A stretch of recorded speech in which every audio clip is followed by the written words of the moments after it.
안녕하세요. 여기는 단원 FM 보이는 라디오입니다. 저는 진행을 맡은 상대입니다. 단원 FM에서는 이 시간 재난이 일어났을 때 어떻게 우리가 행동하면 되는지 배우는 시간을 가지려고 합니다. 특히 주택화재, 태풍, 폭염, 지진에 관해서 준비해 보았습니다.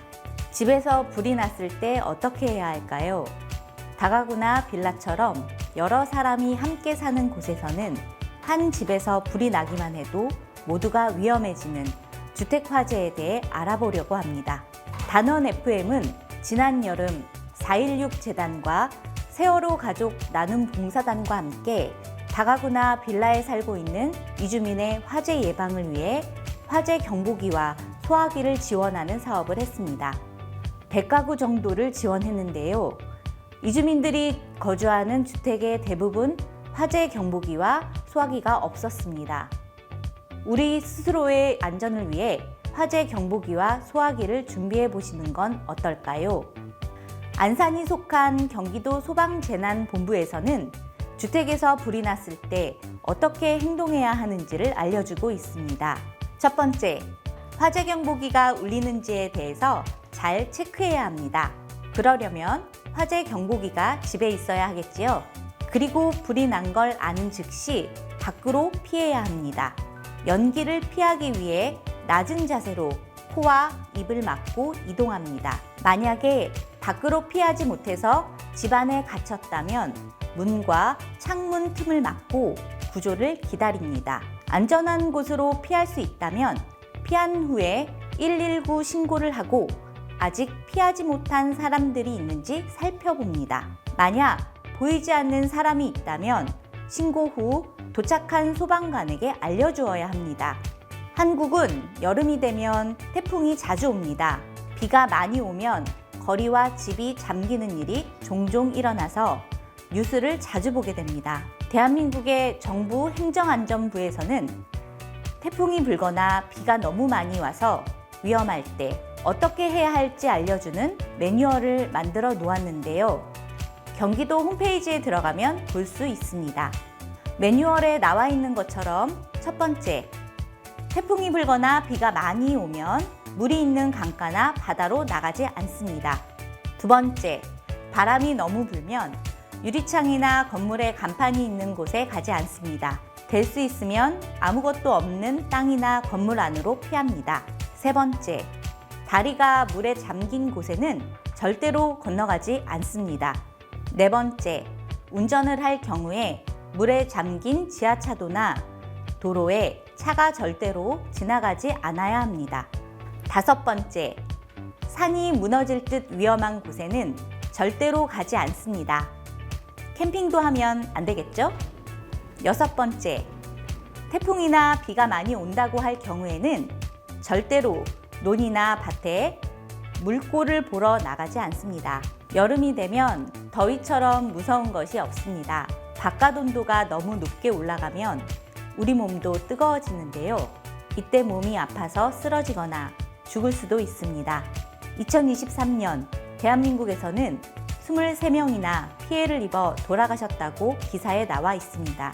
이러한 더위는 우리만이 아니라 전 세계 지구가 그렇다고 합니다. 특히 유엔 세계 기상기구에서는 2023년이 지금까지 가장 지구가 더웠다고 하네요.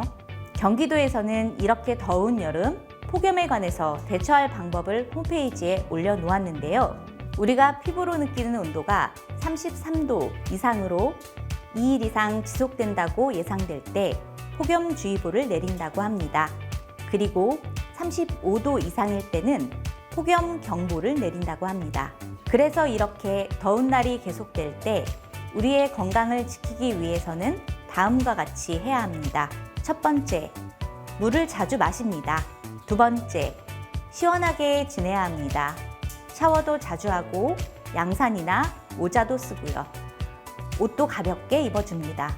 세 번째, 가장 더운 시간인 낮 12시부터 오후 5시까지는 휴식을 취하는 게 좋습니다. 일을 하는데 어떻게 쉬냐고요? 네, 일하는 곳이 실내일 경우는 에어컨이나 선풍기를 사용해야겠습니다.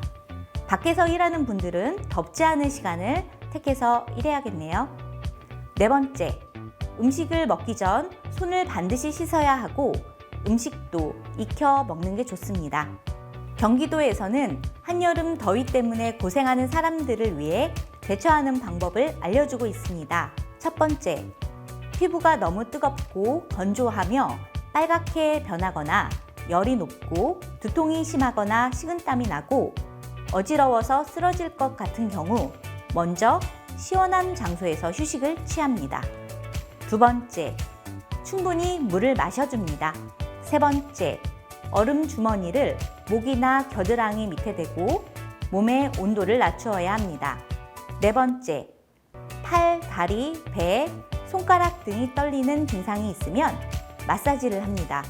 그래도 1시간 이상 이런 증상이 계속되거나 원래 심장 쪽으로 병이 있을 경우 즉시 119에 신고를 하거나 가까운 병원이나 응급실로 가세요.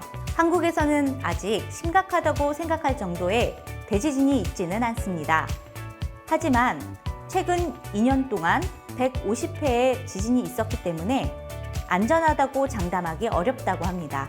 특히 포항 같은 곳에서는 2017년도에 지진이 크게 일어나서 건물도 무너지고 아이들은 학교를 가지 못하기도 했습니다. 그래서 경기도에서는 지진 발생 시에 필요한 행동을 알려주고 있는데요.